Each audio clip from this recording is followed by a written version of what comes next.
باللہ من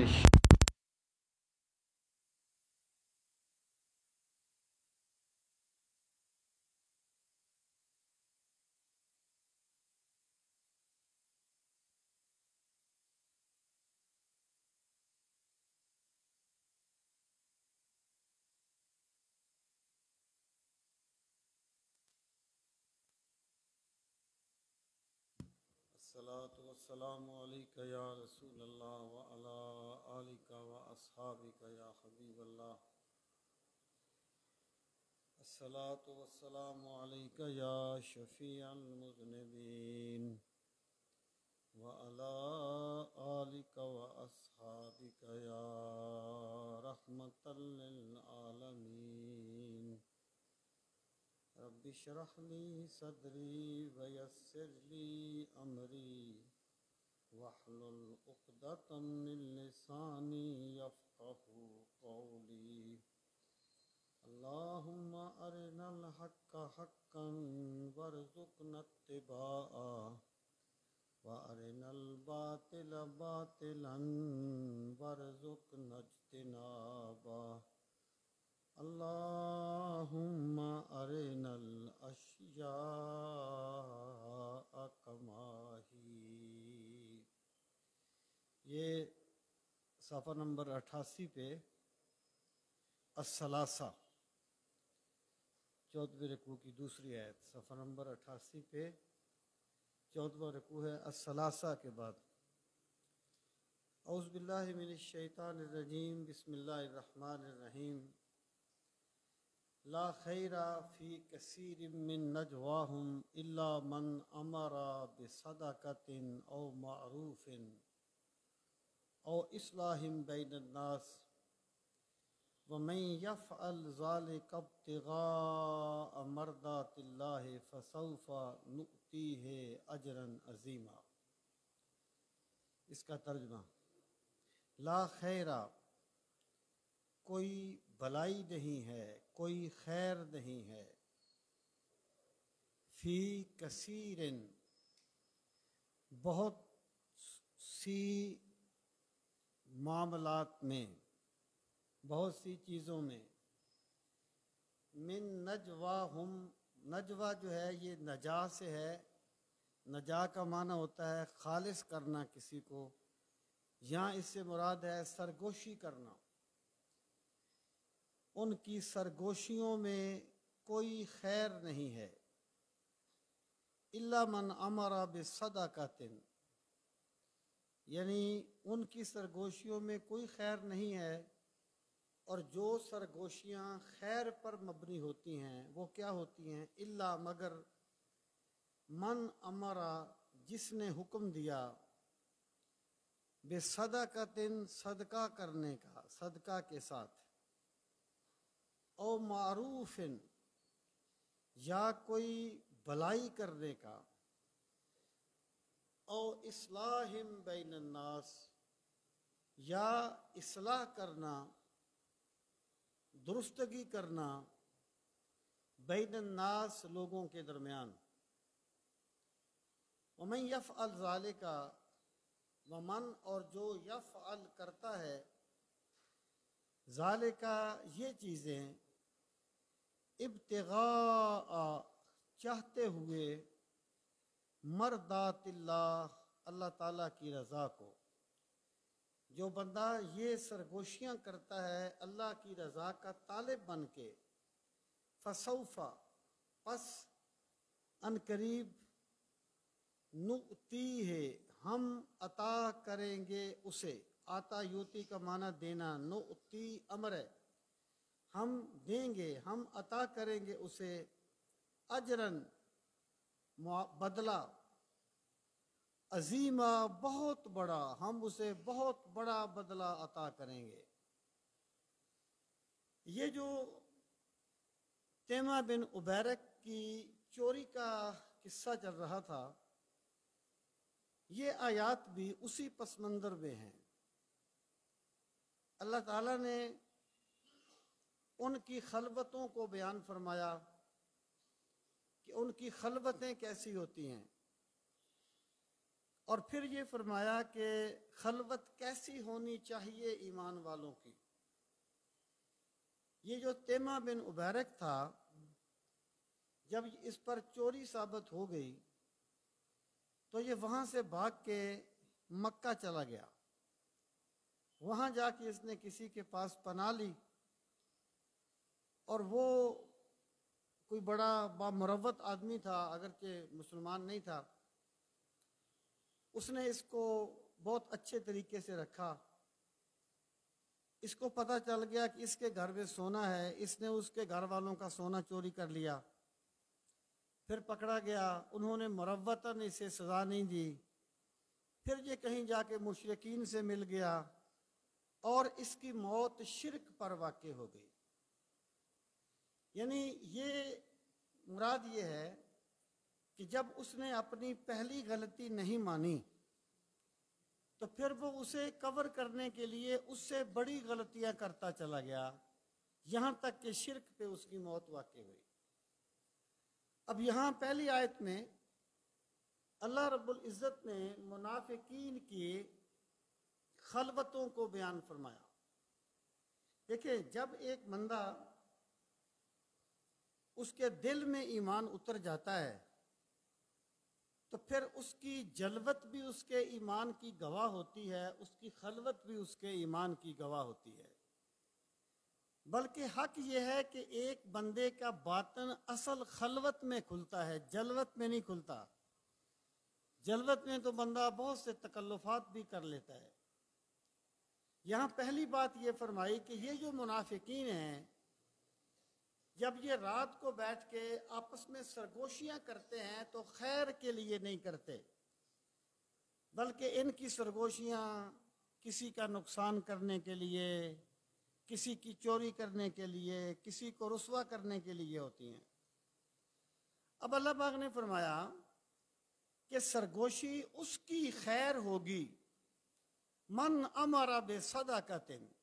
یعنی سرگوشی آپ کیا کرتے ہیں کہ آپ کے دل میں ایک بات ہوتی ہے اور آپ یہ سمجھتے ہیں کہ یار یہ لوگ بیٹھے ہوئے ہیں اتنے، تو یہاں پر یہ بات کرنی مناسب نہیں ہے. مثلا ایک غریب بندہ ہے، آپ اس کی مدد کرنا چاہتے ہیں، کوئی بندہ اس کی مدد کرنا چاہتا ہے. اب ظاہر ہے وہ مجمع میں تو اعلان نہیں کرے گا کہ وہ غریب ہے ابھی اس کی مدد کرو، وہ کسی صاحب ثروت سے رابطہ کرے گا، اسے خلوت میں کہے گا کہ بھئی وہ غریب ہے، اس کی مدد کرنی ہے. تو الا من امر بصدقہ سے مراد یہ ہے کہ جس بندے پر غربہ پروری اس طرح سوار ہو گئی کہ وہ کسی کے کان میں یہ کہتا ہے کہ فلاں بندہ دکھی ہے، اس کی مدد کرنی ہے، فلاں مصیبت میں ہے، اس کی ہم نے مدد کرنی ہے. تو جب اس نے صدقہ کے لیے سرگوشی کی ہے تو یہ اس کی سرگوشی بھی اللہ کی بارگاہ میں بہت بڑی عبادت تصور کی جائے گی. الا من امر بصدقہ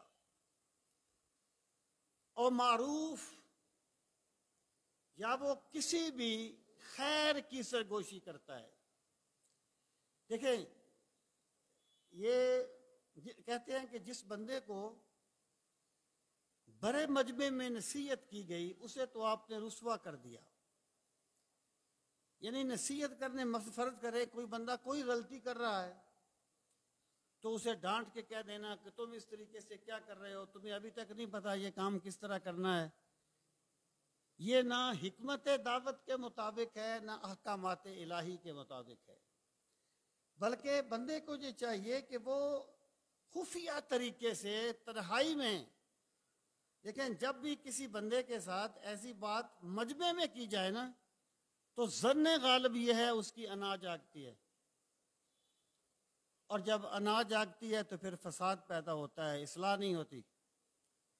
ایک دانش مند بندہ، ایک حکمت والا بندہ، اس کا مقصود کسی کو کوئی بات سمجھانے سے اسے جاہل ثابت کرنا نہیں ہوتا، اس کی بےزتی کرنا نہیں ہوتا، بلکہ اس کی اصلاح کرنا ہوتا ہے.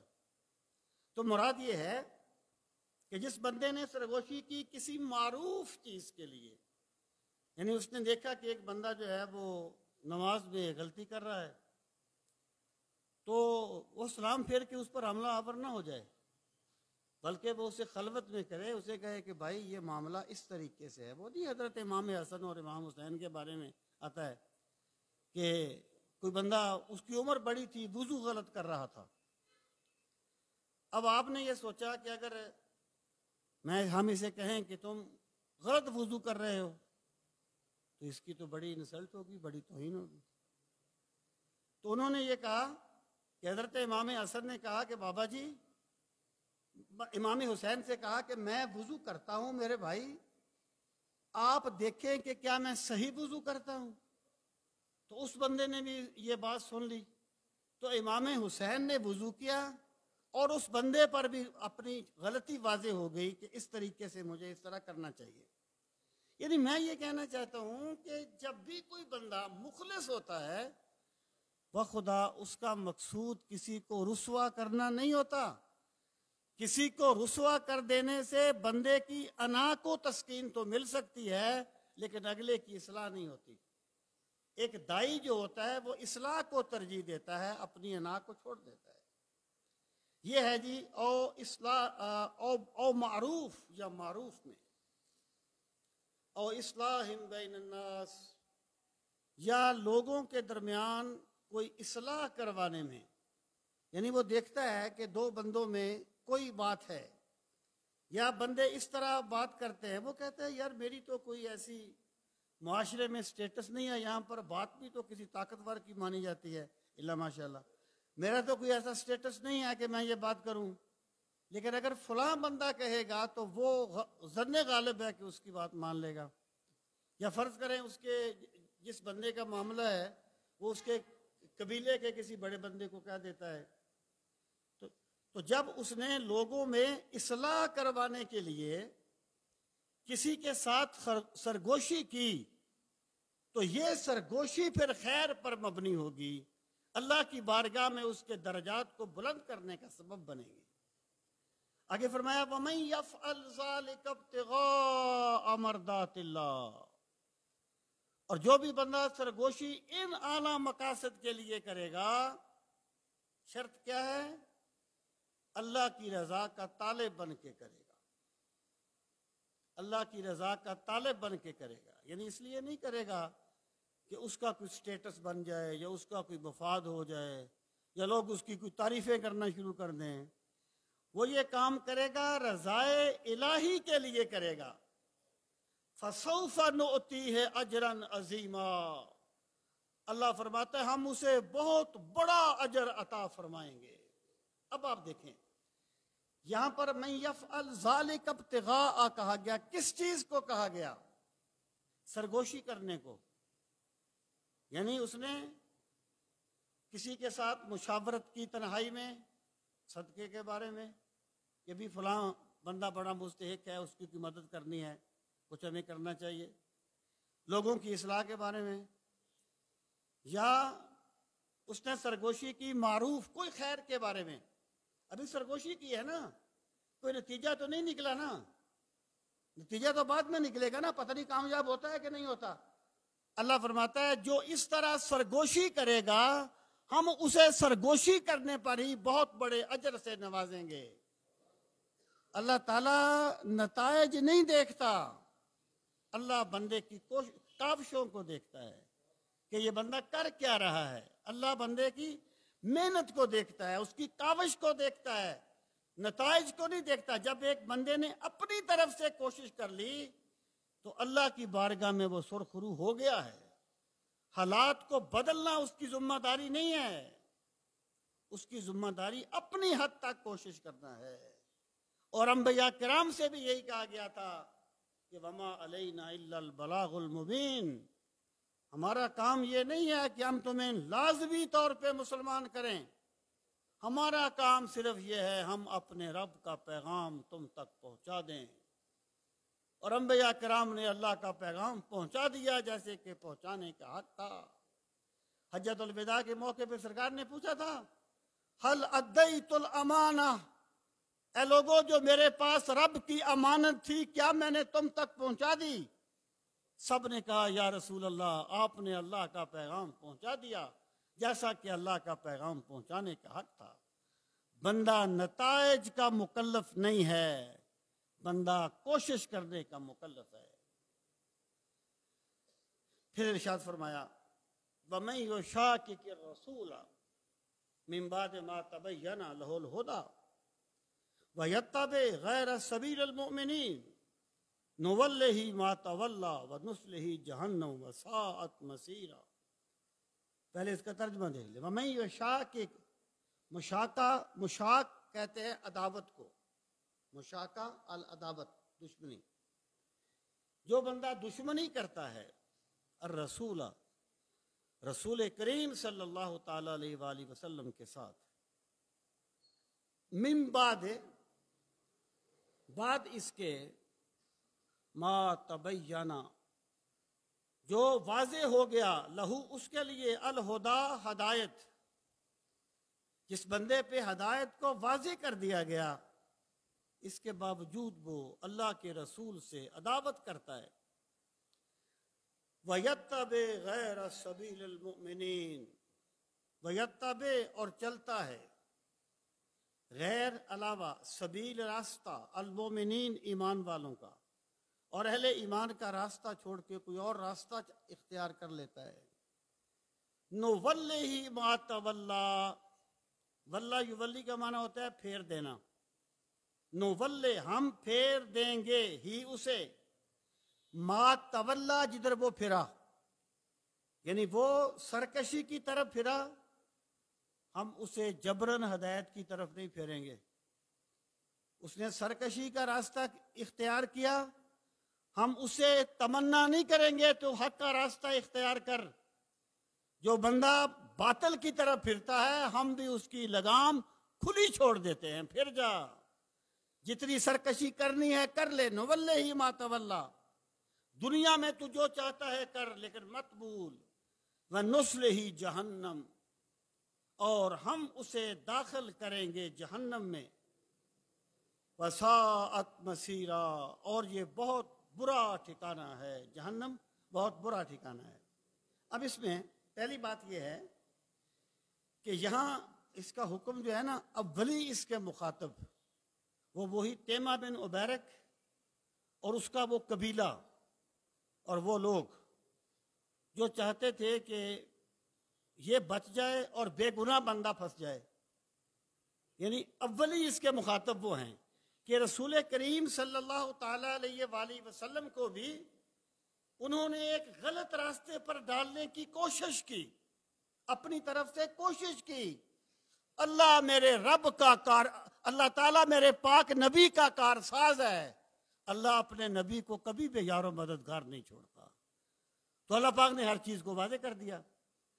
اس کے اولی مخاطب وہ ہیں کہ جن لوگوں نے اللہ کے رسول علیہ الصلوۃ والسلام کے ساتھ دشمنی اختیار کی، ہم انہیں گمراہ ہونے کے لیے چھوڑ دیں گے اور انجام کار وہ جہنم میں جا پہنچیں گے۔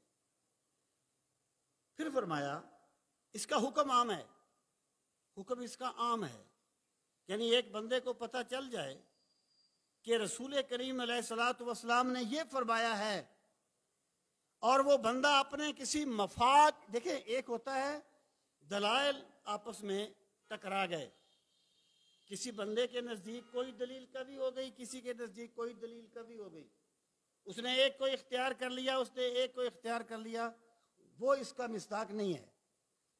اس کا مصداق یہ ہے بات اتنی واضح ہو جائے کہ کوئی بندہ اسے دلیل کی راہ میں سچ ثابت نہ کر سکے، جیسے رشوت کا حرام ہونا، کوئی بندہ اسے سچ ثابت نہیں کر سکے گا، حرام مال کھانا کسی کا،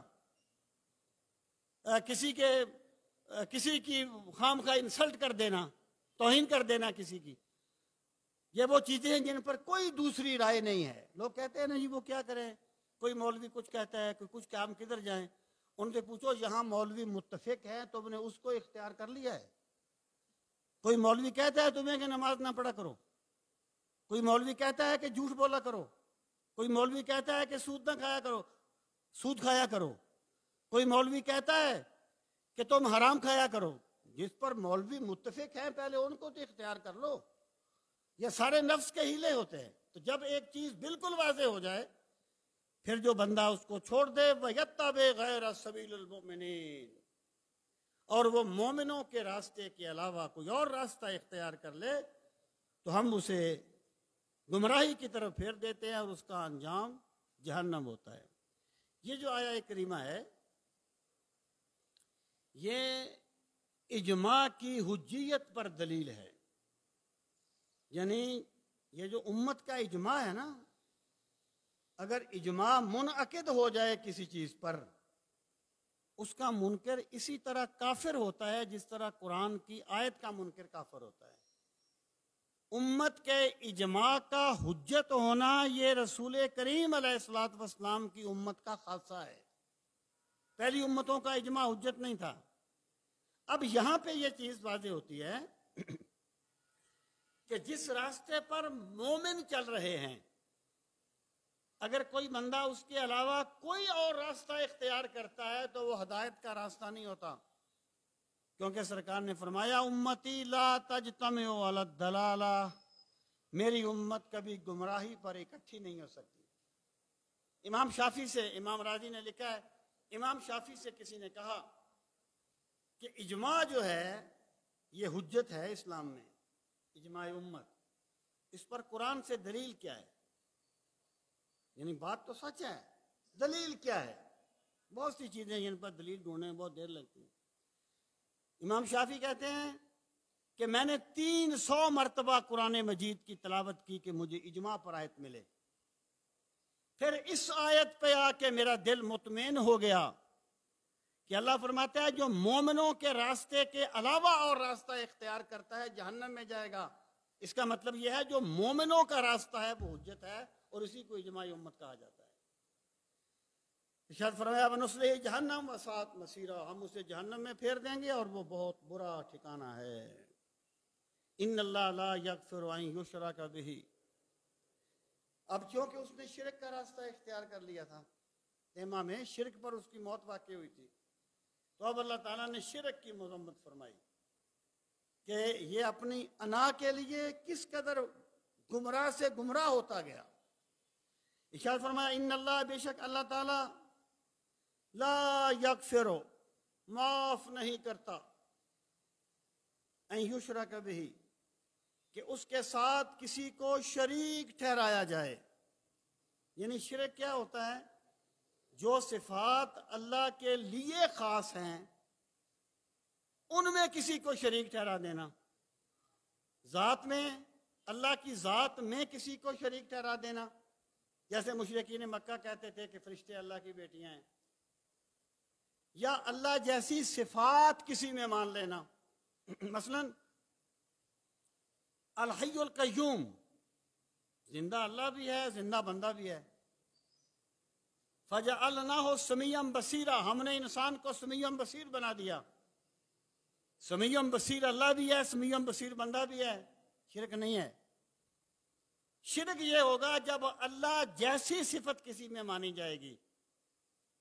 اگر کوئی بندہ کہتا ہے کہ فلاں بھی زندہ ہے لیکن اس سے زندگی اللہ نے عطا فرمائی ہے اور جب تک اللہ چاہے گا وہ زندہ رہے گا. فلاں بھی سمیع بصیر ہے لیکن جب تک اللہ چاہے گا، تو یہ اللہ جیسی صفت نہیں ہے کہ اس پر شرک کا فتویٰ لگایا جائے. تو شرک یہ ہوتا ہے کہ اللہ تعالیٰ کی ذات میں کسی کو شریک ٹھہرانا یا اللہ تعالیٰ کی صفات جیسی کسی میں صفت مان لینا. مثلا اگر آپ کوئی بندہ یہ کہتا ہے کہ جی، میں مثال دے رہا ہوں کہ آپ کہتے ہیں یا رسول اللہ، وہ کہتا ہے جی دور سے سننا تو اللہ کی صفت ہے. آپ نے کسی کو دور سے پکارا ہے، کہ اللہ دور ہے، جو دور سے سننا اللہ کی صفت ہے. یہ تم نے قانون کہاں سے بنا لیا؟ اللہ کس سے دور ہے جو تم کو دور سے سننا اللہ کی صفت ہے؟ اگر سرکار سنتے ہیں تو ہم یہ کہتے ہیں کہ اللہ نے آپ کو یہ سماعت عطا فرمائی کہ ہم یہاں سے درود پڑھیں، سرکار مدینے میں سن لیتے ہیں. اللہ جیسی صفت نہیں ہم مانتے سرکار میں کوئی بھی. تو اللہ جیسی صفت کسی میں ماننا یہ شرک ہے. حضور علیہ الصلوۃ والسلام نے فرمایا اسمعوا صلاۃ اہل محبتی، جو محبت کے ساتھ مجھ پہ درود پڑھتا ہے میں اس کے درود کو سنتا ہوں۔ درود مدینے میں پہچانے کے لیے اونچا درود پڑھنا ضروری نہیں ہوتا، محبت ضروری ہوتی ہے۔ محبت والا دل میں بھی پڑھ لے تو مدینے والے سنتے ہیں، اگر محبت نہ ہو بھلا سے سپیکروں پر پڑھو، سرکار وہ فرشتے کے ذریعے سے پہنچایا جائے گا۔ تو میں یہ کہہ رہا تھا کہ یہ اللہ تعالیٰ کی جیسی صفت کسی میں ماننا یہ شرک ہے۔ شرک پر پہلے بھی کئی مرتبہ بات ہو چکی ہے۔ اب اللہ پاک فرماتا ہے کہ اللہ تعالیٰ اس کو معاف نہیں کرتا، یعنی یہ نہیں ہے کہ اللہ تعالیٰ معاف کر نہیں سکتا، وہ قادر مطلق ہے جی، جو چاہے کرے۔ وہ مشرک کو معاف کر دے، اس کو کوئی پوچھنے والا تو نہیں ہے، فعال لما یرید۔ اس کا ضابطہ ہے کہ وہ شرک کو معاف نہیں کرتا۔ کس لیے معاف نہیں کرتا؟ کہ محبت کی دنیا میں دوئی برداشت نہیں کرتا کوئی بندہ۔ اللہ تعالیٰ اس چیز کو کبھی معاف نہیں کرتا کہ بندہ میرا ہو اور سجدے کسی اور کو کرتا رہے، بندہ میرا ہو اور ہاتھ کسی اور کے آگے پھیلاتا رہے۔ اللہ تعالیٰ شرک کو معاف نہیں کرتا۔ وَيَغْفِرُ مَا دُونَ ذَلِكَ لِمَن يَشَاءُ، اور اللہ تعالیٰ معاف کر دیتا ہے ما دون ذالک، جو اس کے علاوہ ہے، لمن یشاء، جسے وہ چاہتا ہے۔ معتزلہ کہتے تھے اللہ تعالیٰ پر یعنی وہ بات اور طرف نکل جاتی ہے، دراصل میں ادھر جانا نہیں چاہتا۔ وہ کہتے تھے کہ اللہ تعالیٰ پر واجب ہے کہ وہ مجرموں کو سزا دے۔ دیکھیں نا، ان اللہ لا یغفر ان یشرک بہ، اللہ نے فرمایا کہ وہ مشرک کو معاف نہیں کرے گا۔ اب یہ جو ہے نا، ایک ہوتا ہے خلاف وعدہ، ایک ہے خلاف وعید۔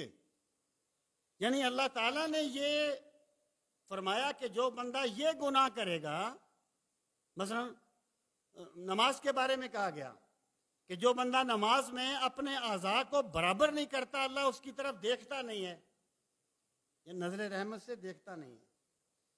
اب یہ وعید ہے، خلاف وعید اور چیز ہے۔ اللہ کا وعدہ ہے کہ میں اس عمل پہ جنت دوں گا، یہ وعدہ ہے۔ خلاف وعید اور چیز ہے، خلاف وعدہ اور چیز ہے۔ خلاف وعید اللہ کا کرم ہے کہ اللہ تعالیٰ نے فرمایا کہ میں سزا دوں گا، وہ سزا نہ دے، یہ عیب نہیں ہے، یہ اللہ کا کرم ہے۔ جبکہ خلاف وعدہ کوئی چیز کرنا یہ عیب ہے۔ اللہ تعالیٰ اپنے وعدے کے خلاف نہیں کرتا، لیکن اپنی وعید کو معاف بھی فرما دیتا ہے۔ یہ میرے رب کی شان ہے، وہ جو چاہتا ہے کرتا ہے۔ ارشاد فرمایا وَيَغْفِرُ مَا دُونَ ذَلِكَ لِمَن يَشَاءُ، اس کے سوا وہ جو جسے چاہتا ہے معاف کر دیتا ہے۔ پھر فرمایا وَمَن يُشْرِكْ بِاللَّهِ، اور جو بندہ اللہ تعالیٰ پہ، اللہ تعالیٰ کے ساتھ کسی کو شریک ٹھہراتا ہے، فقد، پس تحقیق، دل، وہ بھٹک گیا، دلالن، یہ مصدر ہے، یعنی فعل کے بعد مصدر لایا جاتا ہے، کئی اس کے مقاصد ہوتے ہیں، اس کو مفعول مطلق کہتے ہیں۔ عموماً یہ تاکید کے لیے آتا ہے۔ بندہ کہتا ہے جی ضرب تو زیدن، میں نے زید کو مارا، مطلب اس کو پیٹا۔ وہ کہتا ہے ضرب تو زیدن ضربن، میں نے زید کو بہت مارا، تو ضربن جو ہے تاکید کے لیے، یہ یہاں پر تاکید کے لیے ہے۔ فقد دلّا، تحقیق وہ بھٹک گیا، دلالم بعیدا، بڑی دور کی گمراہی میں۔ جس نے شرک ٹھہرایا اللہ کے ساتھ کسی کو، وہ بڑی آخری حد تک بھٹک گیا ہے راہ راست سے۔ اِن يَدْعُونَ مِن دُونِهِ إِلَّا إِنَاثًا، اب مشرکین کا ذکر کیا۔ مشرکین جو تھے وہ عورتوں کو تو حقیر جانتے تھے۔ اب جانتے ہیں بیٹی پیدا ہونے پر وہ ایک شرمندگی محسوس کرتے تھے، ان کے بہت سے قبیلے۔ اور ویسے بھی عورتوں کو تو وہ نہیں سمجھتے تھے کہ ان کو کوئی برابر کا حق دیا جائے، لیکن وہ جن بتوں کی عبادت کرتے تھے ان کے نام عورتوں جیسے تھے، اور کہتے تھے انسا فلاں، یہ فلاں قبیلے کا انسا ہے، انسا عورت کو کہتے ہیں۔ لات، منات، عزا، یہ سارے کے سارے بات عمر فاروق رضی اللہ تعالیٰ عنہ کی بات مجھے یاد آ جاتی ہے. تو وہ فرماتے ہیں کہ جب وہ کوئی واقعہ ہوا نا حضرت حفصہ کا ایلا کے پس منظر میں، تو مکے میں جب تھے نا، وہ کہتے ہیں مکے میں جب ہم تھے تو مجال تھی کہ کوئی عورت اپنے خامند کو کوئی بات کہے. تو وہ کہتے ہیں کہ جب یہ بات ہوئی تو میں نے جا کے حضرت اپنی بیٹی کو ڈانٹا کہ تم یہ کیا کر رہی ہو. تو وہ خود بیان کرتے ہیں اس کو. وہ کہتے ہیں تو حفصہ نے مجھے کہا کہ ابا جان آپ اس میں مداخلت نہ کریں، یہ ہمارا گھر کا مسئلہ ہے. کہتے ہیں مجھے بڑی ایک نا ہنسی آئی. میں نے کہا کہاں وہ وقت تھا کہ عورت بولنے کا حق نہیں رکھتی تھی، کہاں اللہ کے پیغمبر نے عورت کو یہ حقوق دے دیے ہیں کہ میری بیٹی مجھے کہتی ہے کہ یہ ہمارے گھر کا مسئلہ ہے ابا جان، آپ اس میں مداخلت نہ کریں.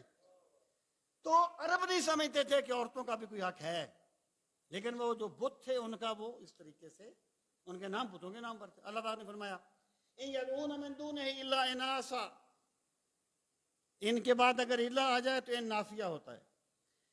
ان یدعون وہ نہیں عبادت کرتے، لفظی معنی ہے پکارنا، لفظی معنی ہے پکارنا. مفسرین کہتے ہیں جب قرآن کریم میں اس طرح یدعون کا لفظ آتا ہے وہ یعبدون کے معنی میں ہوتا ہے، یا علی وجہ العبادت کسی کو پکارنا یا عبادت کرنا.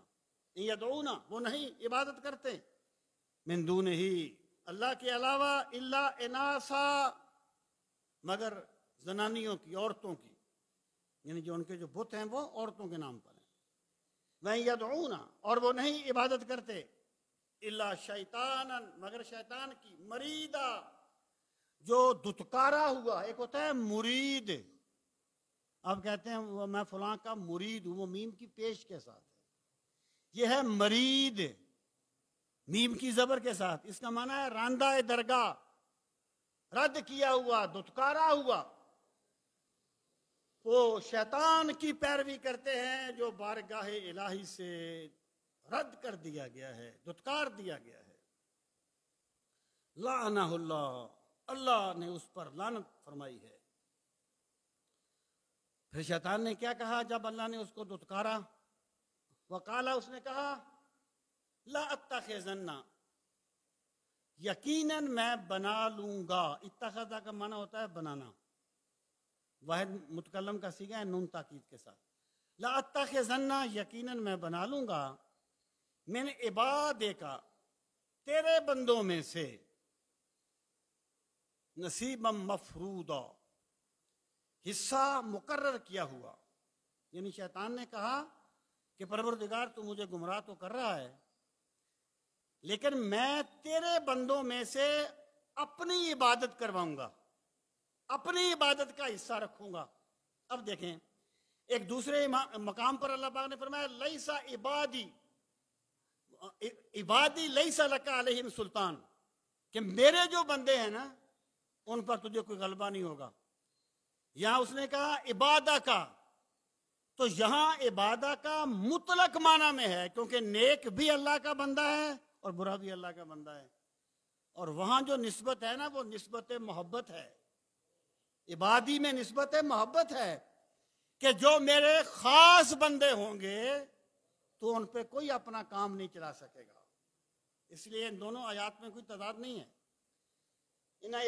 تو اس نے کہا وقال لا تخذن من عبادک نصیبا مفروضا، کہ میں مقرر حصے بنا لوں گا ان کے. ولا ادلنہم، اور یقیناً میں انہیں گمراہ کروں گا. کیسے گمراہ کروں گا؟ ولا امنینہم، میں انہیں بڑی بڑی امیدیں دلاؤں گا، بڑی بڑی خوش فہمیوں میں ڈالوں گا. جیسے یہود کہتے تھے نا بس جنت ہماری منتظر ہے. اور میں کہتا ہوں بھائی قرآن کی تفسیر صاحب قرآن سے سمجھیے، صاحب قرآن کی زندگی سے قرآن کو سمجھیے، یا رسول کریم علیہ الصلوۃ والسلام کے صحابہ کی زندگیوں سے، اہل بیت کی زندگیوں سے قرآن کو سمجھیے. یہ جو آیات ہیں یہ اس وقت بھی تھیں قرآن میں جب حضرت علی اپنی داڑھی کو پکڑ کے زارو قطار رویا کرتے تھے، جب حضرت عثمان اپنی داڑھی کو پکڑ کے زارو قطار رویا کرتے تھے، جب ابو بکر صدیق کہا کرتے تھے کاش میں کوئی پرندہ ہوتا، مجھے ذبح کر دیا جاتا اور مجھے قیامت کے دن حساب نہ دینا پڑتا۔ یہ وہ کچھ بھی کہا جاتا ہے نا، یہ سب خوش فہمیاں ہیں جو شیطان کا منصوبہ ہے۔ وَلَا أُمَنِّيَنَّهُمْ، ایمان جو ہے وہ خوف اور رجا کے درمیان ہے۔ بندہ اللہ کی رحمت سے کبھی مایوس نہ ہو اور اللہ کے عذاب سے کبھی بے پرواہ نہ ہو، درمیانی کیفیت کا نام ایمان ہے۔ اس نے کہا میں انہیں بڑی بڑی امیدیں دلاؤں گا، وَلَآمُرَنَّهُمْ، اور میں انہیں حکم دوں گا۔ پھر وہ کیا کریں گے؟ فَلَا يُبَتِّكُنَّ آذَانَ الْأَنْعَامِ، وہ چیر دیں گے جانوروں کے کان۔ الانعام جانور، چوپائے، جیسے وہ مشرکین وہ بحیرہ صاحبہ وہ جو بتوں کے نام پہ جانور چھوڑتے ان کا کان چیر دیتے تھے علامت کے طور پہ کہ یہ بتوں کے نام پہ چھوڑا گیا ہے۔ وہ بتوں کے وہ جانوروں کے کان چیر دیں گے۔ وَلَآمُرَنَّهُمْ، اور میں انہیں حکم دوں گا۔ پھر وہ کیا کریں گے؟ فَلَا يُغَيِّرُنَّ خَلْقَ اللَّهِ، وہ اللہ کی تخلیق کو تبدیل کریں گے۔ غیرہ یغیرو، بدل دینا کسی چیز کو۔ فَلَا يُغَيِّرُنَّ، پس وہ بدل دیں گے، جمع کا صیغہ ہے۔ فَلَا يُغَيِّرُنَّ، وہ یقیناً بدل دیں گے خلق اللہ، اللہ کی تخلیق کو۔ دیکھیں بندہ جو فطرتی طور پر وجود لے کے آتا ہے اس میں ظاہر ہے بندے کے بال بھی بڑھتے ہیں، بندہ ان کو کاٹتا ہے، ناخن بڑھتے ہیں، بندہ ان کو کاٹتا ہے۔ یہ تغییر خلق نہیں ہے۔ تغییر خلق کیا ہے؟ فطرت وہ ہے جس پر اللہ کے پیغمبر رہے ہیں، دیٹس آل۔ اللہ کے پیغمبروں نے جن چیزوں کو کاٹا ان کو کاٹنا ضروری ہے، اور جن کو رکھا ان کو رکھنا ضروری ہے۔ اب اگر کوئی بندہ جو ہے، اس کی بہت سی مثالیں ہیں، جیسے بندہ کوئی تصنع کر کے دانتوں میں فاصلہ بڑھاتا ہے یا بالوں میں کوئی ایسا سسٹم کرتا ہے، بہت سی ایسی چیزیں ہوتی ہیں، تو یہ ساری کی ساری خلق کو تبدیل کرنے کے معنی میں آتی ہیں۔ یاد رکھنا یہ بندے کی اپنی سوچ ہے کہ وہ غلط کو صحیح سمجھتا ہے۔ ایک گداگر جو ہے وہ بھیک مانگنے کو بڑا اچھا سمجھتا ہے، ایک چور چوری کرنے کو بڑا اچھا سمجھتا ہے، بندے کی سوچ ہے۔ لیکن حسن وہ ہے جس پر اللہ کے نبی علیہ الصلوۃ والسلام رہے ہیں۔ سرکار نے جو کچھ کیا وہ حسن ہے، اور جو نہیں کیا وہ حسن نہیں ہے۔ تو فلا یغیرن خلق اللہ، اس نے کہا وہ لوگ بدل دیں گے اللہ کی تخلیق کو۔ اور پھر فرمایا، اللہ پاک فرماتا ہے وَمَن يَتَّخِذِ الشَّيْطَانَ وَلِيًّا، اور جو بندہ شیطان کو اپنا دوست بنا لیتا ہے، من دون اللہ، اللہ کا دامن چھوڑ کے شیطان کا دامن پکڑ لیتا ہے، اللہ کے احکامات چھوڑ کے شیطان کی باتوں پہ عمل کرتا ہے، فقد خسر خسرانا مبینا، فقد پس تحقیق خسر، اس نے نقصان اٹھایا، خسرانا مبینا، بڑا واضح نقصان، اس نے بڑے گھاٹے کا سودا کیا ہے جس نے اللہ کے راستے کو چھوڑ کر شیطان کا راستہ اختیار کیا ہے۔ شیطان کیا کرتا ہے؟ یعدہم، ان سے بڑے بڑے وعدے کرتا ہے۔ شیطان آ کر کان میں تو کچھ نہیں کہتا نا بندے کے، شیطان کا کام کیا ہے؟ وسوسہ اندازی کرنا۔ اس کے وسوسہ اندازی کو ہی اس کے حکم سے تعبیر کیا گیا ہے۔ وہ بڑے بڑے وعدے کرتا ہے، اور پھر کیا ہے؟ یعدہم ویمنیہم، اور انہیں بڑی بڑی امیدیں دلاتا ہے۔ ابھی بڑی زندگی پڑی ہے، بعد میں دیکھ لیں گے، میں یہ ہوں، میں فلاں خاندان کا ہوں، میرا تعلق فلاں کے ساتھ ہے۔ مقربین کے خاندان میں سے ہونا واقعی بہت بڑا شرف ہے۔ کسی اللہ والے سے نسبت کا ہونا بہت بڑا شرف ہے۔ لیکن اس کا تقاضا اللہ کے قریب ہونا ہے، اللہ سے دور ہونا نہیں ہے۔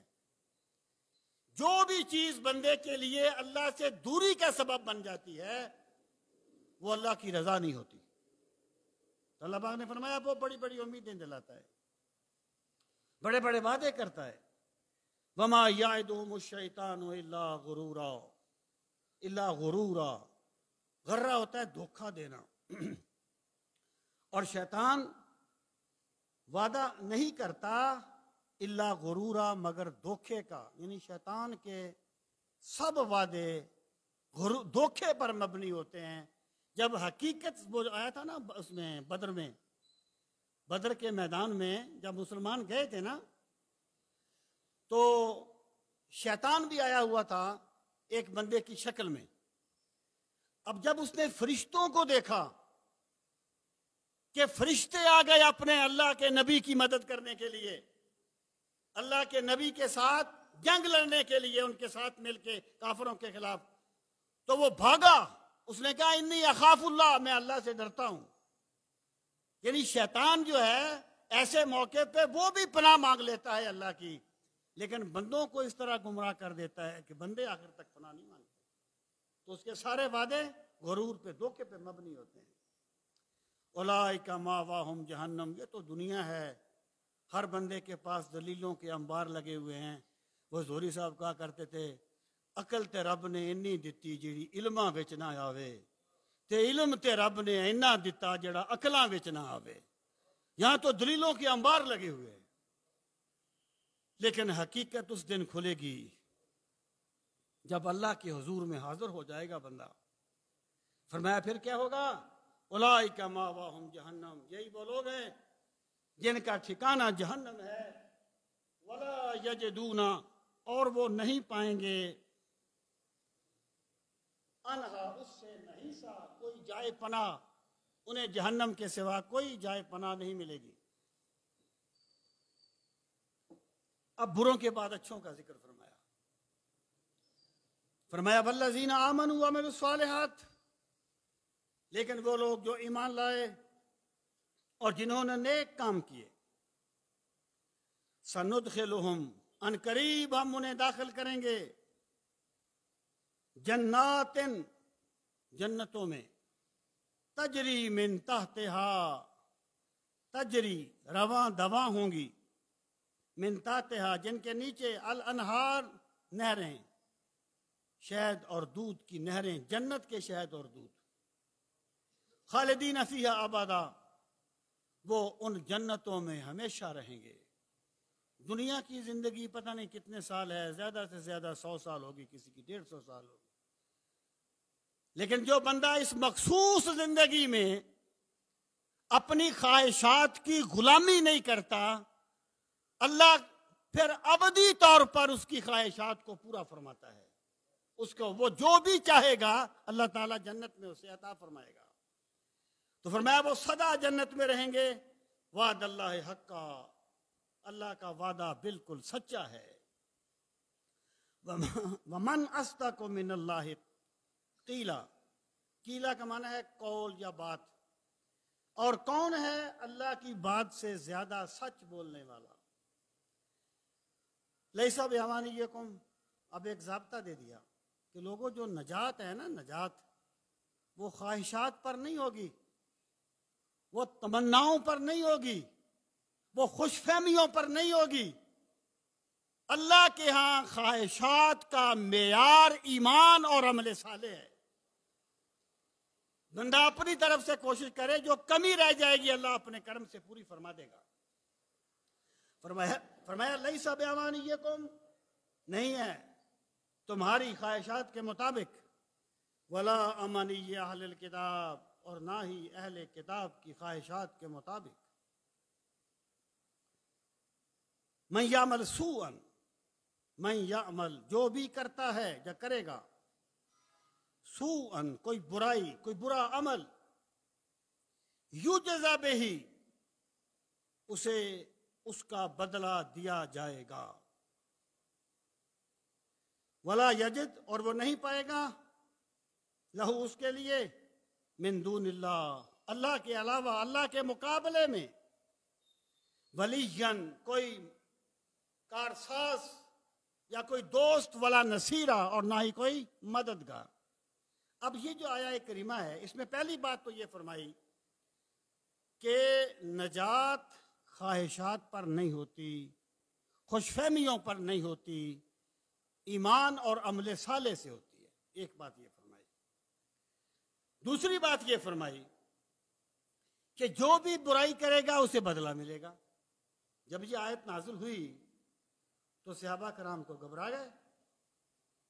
سیدنا صدیق اکبر نے عرض کی یا رسول اللہ صلی اللہ علیہ وسلم یہ آیت نازل ہوئی ہے جو بھی غلطی کرے گا اسے بدلہ ملے گا. اب غلطی تو بندے سے کوئی نہ کوئی ہو ہی جاتی ہے.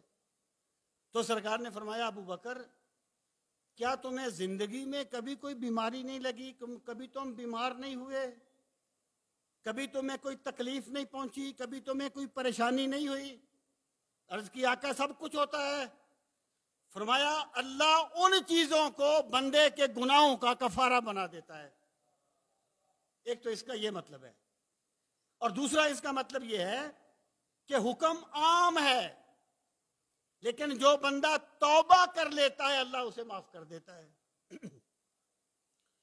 تیسرا یہ ہے کہ ممکن ہے کسی کی شفاعت سے اس کو معاف کر دیا جائے. مراد اس سے یہ ہے کہ اصول یہ ہے، باقی اللہ کا کرم ہے، وہ جس طریقے سے چاہتا ہے کرتا ہے. اب فرمایا وَمَن يَعْمَلْ مِنَ الصَّالِحَاتِ، اور جو بھی بندہ نیک کام کرتا ہے. صالحات سے مراد ہے الاعمال الصالحات. صالحات صفت ہے اعمال کی، اعمال یہاں پہ معذوف ہے. اور جو بھی بندہ کرتا ہے من الصالحات نیک کام، من ذکر او انثی، وہ مرد ہو یا عورت ہو. یعنی اسلام نے عورت کے مزاج کی وجہ سے اس کے میدان کو خاص کیا ہے، لیکن اسلام نے یہ نہیں کہا یہ مرد ہے اس نے 2 نفل پڑھے ہیں اس کو 4 کا ثواب دو، یہ عورت ہے اس نے 4 پڑھے ہیں اس کو 2 کا ثواب دو. اللہ کی رضا پانے میں میدان سب کے لیے برابر ہے. وہ عورت کا مزاج ہے کہ کوئی نبی نہیں بنایا گیا عورتوں میں سے، کیونکہ عورت کا یہ کام نہیں ہے، عورت کا یہ مزاج اور فطرت نہیں ہے اس کی. تو لیکن اللہ کی بندگی کرنے میں جتنا اجر مرد کو ملتا ہے اتنا عورت کو ملتا ہے. تو ارشاد فرمایا وہ نیک ہو یا مرد ہو یا عورت. آگے کیا فرمایا وَهُوَ مُؤْمِنٌ، اور شرط یہ ہے کہ وہ مومن ہو. جو بندے کہتے ہیں نا سب ادیان جو ہیں وہ سچے ہیں کیونکہ سارے حق کو تلاش کرتے ہیں، یہ قرآنی تعلیمات کے خلاف سوچ ہے. یعنی نجات اس کی ہوگی جو مومن ہوگا. جس طریقے سے بیج کے بغیر فصل نہیں ملتی، ایمان کے بغیر نجات نہیں ملتی. اعمال میں کمی بھی ہو تو اللہ اپنے کرم سے بھی پوری فرما دے گا، کسی کی شفاعت بھی مل سکتی ہے. لیکن اگر ایمان ہی نہ ہو تو کچھ نہیں ہوگا، اور وہ مومن ہو. یدخلون الجنت، وہ سب جنت میں داخل ہوں گے. ولا یظلمون نقیرا، اور ان پر ایک ذرہ برابر بھی زیادتی نہیں کی جائے گی. ومن احسن دینا، اور کون ہے اس سے اچھے دین والا، ممن اسلم وجہہ للہ، جس نے اپنا چہرہ اپنے رب کے سامنے جھکا دیا. ممن، اس سے جو اسلم، جس نے جھکا دیا وجہہ، اپنا چہرہ، للہ، اللہ کے سامنے. اور صرف چہرہ نہیں جھکایا، وَهُوَ مُحْسِنٌ، اور وہ اخلاص پر مبنی ہے. اس کا اخلاص کی بھی مخلوقہ کو کہا جا رہا ہے. ان کے لیے اسپیشلی حضرت ابراہیم کا ذکر کیا. خلیل اس کو کہتے ہیں جس کے دل میں اپنے محبوب کی محبت یوں رچ بس جائے کہ وہاں کسی اور کی محبت کی گنجائش نہ ہو. بیٹے سب کو پیارے ہوتے ہیں، لیکن جب رب کا اشارہ ہوا نا ذبح کر دو اپنے بیٹے کو، تو 100 سال کا ضعیف العمر باپ چھری لے کے نکل کھڑا ہوا اپنے بیٹے کو ذبح کرنے کے لیے. اس کو خلیل کہا جاتا ہے. ابراہیم کو خلیل بنایا.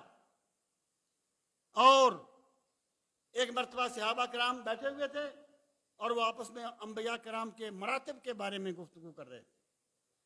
کسی نے کہا اللہ تعالیٰ نے حضرت موسیٰ کو کلیم اللہ بنایا، حضرت نوح کو صفی اللہ، کسی کو نجی اللہ. سرکار تشریف رہا، فرمایا تم سچ کہتے ہو، اللہ نے اپنے انبیاء کو یہ شانیں عطا فرمائیں، لیکن میرے رب نے مجھے اپنا محبوب بنایا ہے اور میں اس پہ فخر نہیں کر رہا. جب قیامت کا دن ہوگا تمام مخلوق میرے جھنڈے کے نیچے ہوگی اور مجھے اس پہ فخر نہیں ہے. آدم بھی میرے جھنڈے کے نیچے ہوں گے اور دیگر انبیاء بھی میرے جھنڈے کے نیچے ہوں گے. مطلب یہ ہے کہ اللہ تعالیٰ نے رسول کریم علیہ الصلوۃ والسلام کو، حضرت علامہ علوسی کہتے ہیں غالباً کہ اللہ تعالیٰ نے رسول کریم علیہ الصلوۃ والسلام کو وہ مقام رفیع عطا فرمایا ہے کہ حضرت ابراہیم علیہ الصلوۃ والسلام جس کی خواہش بھی نہیں کر سکتے. اتنا اعلیٰ مقام اللہ پاک نے اپنے نبی کو عطا فرمایا. تو یہاں پر یہ بات کہی جا رہی ہے کہ اے مشرکین مکہ، تم اس خلیل کے طریقے کو چھوڑ گئے ہو. اور وہ جو تیمہ بن عبیرک تھا ان کو یہ بات کہی گئی تم تو اللہ کے حبیب کے خلاف کمر بستہ ہو گئے ہو، خود دیکھو تمہارا انجام کیا ہوگا. وَلِلَّهِ مَا فِي السَّمَاوَاتِ وَمَا فِي الْأَرْضِ، جو کچھ آسمانوں میں ہے اور جو کچھ زمین میں ہے وہ اللہ ہی کے لیے ہے. اللہ جس کو چاہتا ہے خلیل بناتا ہے، جس کو چاہتا ہے حبیب بناتا ہے. وَكَانَ اللَّهُ بِكُلِّ شَيْءٍ مُحِيطًا، وَكَانَ اللَّهُ، اور ہے اللہ تعالیٰ، بِكُلِّ شَيْءٍ، ہر چیز کو، محیطا، احاطہ کیے ہوئے. کوئی بڑے سے بڑا سرکش، کوئی بڑے سے بڑا نظام اللہ کی قدرت سے باہر نہیں ہے. کوئی چیز جتنی بھی بڑی ہے میرے رب کے سامنے بہت چھوٹی ہے. اللہ تعالیٰ ہمیں دین کا فہم صحیح نصیب فرمائے. وما علینا الا البلاغ المبین. الحمدللہ رب العالمین والعاقبۃ للمتقین، الصلاۃ والسلام علی سید المرسلین وعلی آلہ واصحابہ اجمعین. ربنا آتنا فی الدنیا حسنۃ وفی الآخرۃ حسنۃ وقنا عذاب النار. ربنا وآتنا ما وعدتنا على رسلك ولا تخزنا يوم القيامة إنك لا تخلف الميعاد. ربنا لا تزغ قلوبنا بعد إذ هديتنا وهب لنا من لدنك رحمة إنك أنت الوهاب. واعف عنا واغفر لنا وارحمنا أنت مولانا فانصرنا على القوم الكافرين. اللهم أنت فاطر السماوات والأرض، أنت ولي في الدنيا والآخرة. توفني مسلما وألحقني بالصالحين. رب اشرح لي صدري ويسر لي أمري واحلل عقدة من لساني يفقهوا قولي. ربنا تقبل منا إنك أنت السميع العليم وتب علينا إنك أنت التواب الرحيم. وصلی اللہ تعالی علی خیر خلقہ ونور عرشہ وزینت فرشہ محمد وعلی آلہ واصحابہ اجمعین آمین برحمتک یا ارحم الراحمین. اللہ پاک سب کو جزائے خیر دے دیا، اپنے وقت دیا. جزاکم اللہ واحسن الجزا.